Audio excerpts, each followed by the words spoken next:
Capítulo 9 Saúde.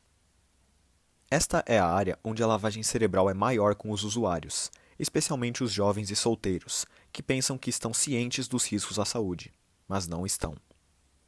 Muitos se enganam dizendo que estão preparados para aceitar as consequências.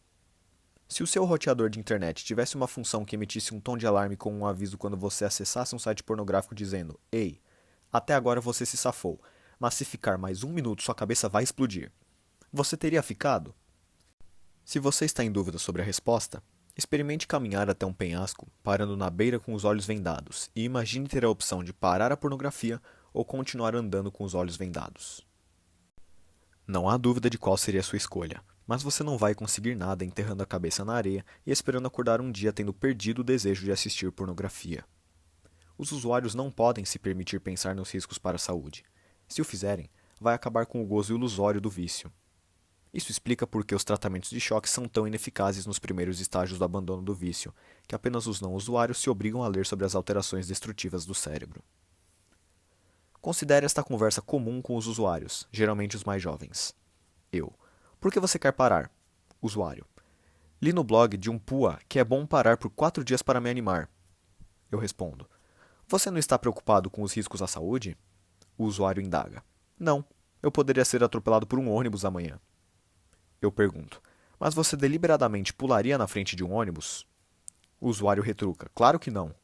Então eu pergunto, você não se preocupa em olhar para a esquerda e para a direita quando atravessar a rua? O usuário indaga, claro que sim. Exatamente. Eles realizam um esforço para não serem atropelados por um ônibus e as chances de que isso aconteça são de 1 para 1 milhão. Ainda assim, o usuário arrisca a quase certeza de ser aleijado por seu vício e se faz de completo ignorante. Tal é o poder da lavagem cerebral. A pornografia na internet é um lobo em pele de cordeiro. Não é estranho que, se soubéssemos que há a possibilidade de haver uma pequena falha em um avião, nós não subiríamos nele, embora os riscos sejam de 1 para 1 milhão, mas ainda assim temos mais do que certeza dos males da pornografia e simplesmente escolhemos ignorá-los? O que o usuário ganha com isso? Absolutamente nada. Outro mito comum é a depressão ou irritação. Muitos jovens não estão preocupados com sua saúde porque não sofrem de depressão ou melancolia. A depressão ou o estresse não é a doença, mas um sintoma.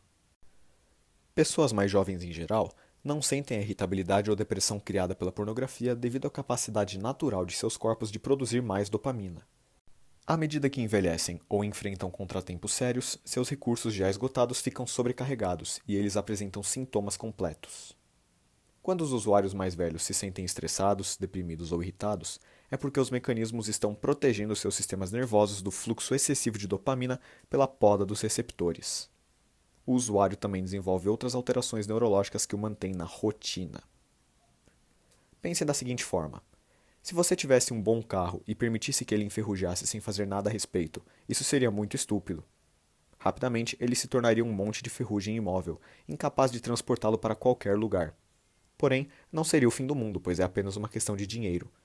Mas seu corpo é o veículo que o carrega pela vida. Todos nós dizemos que nossa saúde é o nosso maior bem. Pergunte a qualquer milionário doente. A maioria de nós pode olhar para trás e ver uma doença ou acidente em nossas vidas que oramos para melhorar. Por ser um usuário de pornografia, você não está apenas deixando a ferrugem entrar e não fazendo nada a respeito. Você está destruindo sistematicamente o único veículo que irá te levar por sua vida inteira. Seja sábio. Você não precisa fazer isso. Lembre-se, a pornografia não está fazendo absolutamente nada de bom por você. Por um momento, tire a cabeça da areia e pergunte a si mesmo. Se você soubesse com certeza que sua próxima sessão iniciaria um processo que o deixaria totalmente indiferente à pessoa que você ama profundamente, você continuaria usando? Falando para as pessoas que isso acontece, elas certamente não esperavam que fosse acontecer com elas. E o pior não é a doença em si, mas o conhecimento de que foram eles que a causaram. Tente imaginar como as pessoas que abandonaram de vez a pornografia se sentem. Para elas, a lavagem cerebral acabou. Elas passam o resto de suas vidas pensando: por que eu me enganei por tanto tempo que precisava me masturbar vendo pornografia na internet? Se ao menos eu tivesse a chance de voltar. Pare de se enganar. Você tem essa chance. É uma reação em cadeia. Se você se envolver na próxima sessão de pornografia, isso o levará para a próxima e para a próxima. Já está acontecendo com você. O método fácil não promete um tratamento de choque, então se você já decidiu que vai parar, Então, o que está por vir nesse livro não será nada chocante para você. Se ainda não tomou essa decisão, pule o restante desse capítulo e volte a ele depois de ler o resto do livro. Volumes e mais volumes de pesquisas já foram escritos sobre os danos que a pornografia na internet causa à nossa vida sexual e bem-estar mental. O problema é que até decidirem parar, eles não querem saber. Fóruns e grupos de pornografia põem uma venda nos olhos dos usuários. Se estes fóruns e grupos fossem lidos sem cuidado, a primeira coisa que farão é abrir seu site pornográfico favorito. Os usuários de pornografia tendem a pensar na realidade, no estresse e nos problemas durante o sexo como um caso de tudo ou nada, como pisar em uma mina terrestre. Coloque na sua cabeça, o processo já está acontecendo. Cada vez que você abre seu site pornô, você está provocando uma inundação de dopamina e opioides para trabalhar. Os tobogãs neurais, os referidos tobogãs formados por delta-FOSB, são lubrificados e o passeio leva você suavemente pelas próximas etapas. Seu cérebro já cedeu ao script. O sistema nervoso agora está inundado por dopamina. E, como é a enésima vez, os receptores de dopamina se fecham e o pequeno monstro usa essa leve queda de prazer em comparação com a última vez para levá-lo ainda mais além da linha vermelha, para vídeos mais chocantes para liberar mais dopamina. Mais novidade, mais dopamina e o pequeno manda você continuar. Tantas fotos e vídeos em uma única sessão adicionam um estímulo supranormal, injetando mais substâncias químicas no cérebro e levando você a continuar. O tempo todo, seus receptores estão recebendo informações para desligar em resposta à inundação. O orgasmo apenas aumenta esse efeito e leva à abstinência. Você está em negação, pois o monstrinho anseia por sua dose sem dor ou desconforto real. A ameaça de ter a disfunção erétil aterroriza muitos, e é por isso que eles a bloqueiam de sua mente e a obscurecem com o medo de parar. Não é que o medo seja maior, mas desistir hoje é imediato. Por que olhar para o lado negativo? Talvez isso não aconteça, e nesse momento o usuário até lá pensa que já vai ter parado. Temos a tendência de pensar na pornografia como um cabo de guerra. De um lado está o medo, é prejudicial à saúde, sujo e escravizador. Do outro lado, os aspectos positivos. É um prazer, um amigo, uma muleta. Parece que nunca nos ocorre que este lado também é medo. Não é que gostemos de pornografia, é que tendemos a ser infelizes sem ela. Os viciados em heroína, privados de heroína, passam pela miséria, mas imagine a alegria absoluta quando finalmente tem permissão para enfiar uma agulha em sua veia e acabar com aquele desejo terrível. Tente imaginar como alguém pode realmente acreditar que tem prazer em colocar uma seringa hipodérmica em uma veia. Os não viciados em heroína não sofrem esse sentimento de pânico, e a heroína não alivia o sentimento, ela o causa. Os não usuários não se sentem infelizes se não tiverem permissão para usar pornografia. São apenas os usuários que sofrem esse sentimento. A pornografia na internet não alivia esse sentimento, ela o causa. O medo das consequências negativas não ajuda os usuários a desistir. A sensação é comparável a caminhar em um campo minado. Se você escapar impune, ótimo, mas se você não teve a sorte, pisou em uma mina e enfrentou as consequências. Se você conhecesse os riscos e estivesse preparado para enfrentá-los, o que isso teria a ver com qualquer outra pessoa? Os viciados nesse estado geralmente desenvolvem as seguintes táticas evasivas. Você eventualmente ficará velho e perderá suas habilidades sexuais de qualquer maneira. Claro que sim, mas proezas sexuais não é o ponto. Estamos falando de escravidão aqui. Mesmo se for esse o caso, essa é uma razão lógica para se cortar deliberadamente. Qualidade de vida é mais importante do que apenas viver. Precisamente. Você está sugerindo que a qualidade de vida de um adicto é maior do que a de quem não é? Você realmente acredita que a qualidade de vida de um usuário é melhor do que a de um não usuário? Uma vida passada cobrindo a cabeça na areia e sendo infeliz não parece ser agradável. Estou solteiro e não pretendo entrar em um relacionamento no futuro, então por que não? Mesmo se isso fosse verdade, essa é uma razão lógica para brincar com os mecanismos de controle do impulso neurológico? Você pode imaginar que alguém seja estúpido o suficiente para ficar nu sempre que estiver sozinho, independentemente de ter certeza de que não está esperando ninguém? Isso é o que os usuários de pornografia fazem efetivamente. Progressivamente, saturar nossos circuitos de recompensa com estimulação excessiva e torná-los incapazes de lidar com as tensões normais da vida não ajuda a desfrutar a vida com entusiasmo e vigor.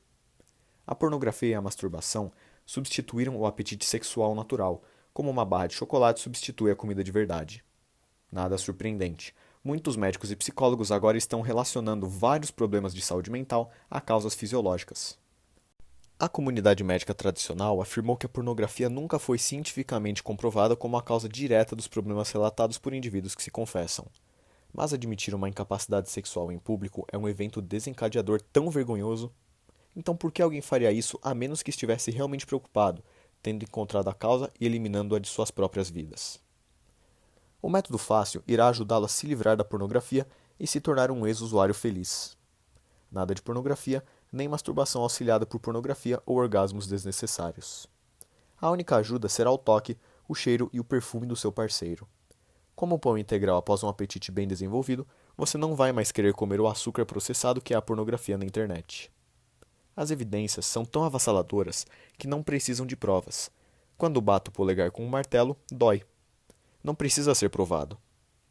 O estresse da pornografia na internet tem efeito sobre os outros aspectos da vida dos usuários, predispondo muitos a recorrer a drogas como cigarros e álcool para lidar com a situação, em alguns casos até mesmo levando o anfitrião a considerar o suicídio. Os usuários também têm a ilusão de que os efeitos nocivos da pornografia são exagerados. O inverso é verdadeiro. Não há dúvida de que a pornografia na internet é a principal causa da disfunção sexual e de muitos outros problemas. Quantos divórcios foram causados pela pornografia? Não há maneiras confiáveis de saber, mas pesquisas de comunidades online sugerem que o número está crescendo exponencialmente.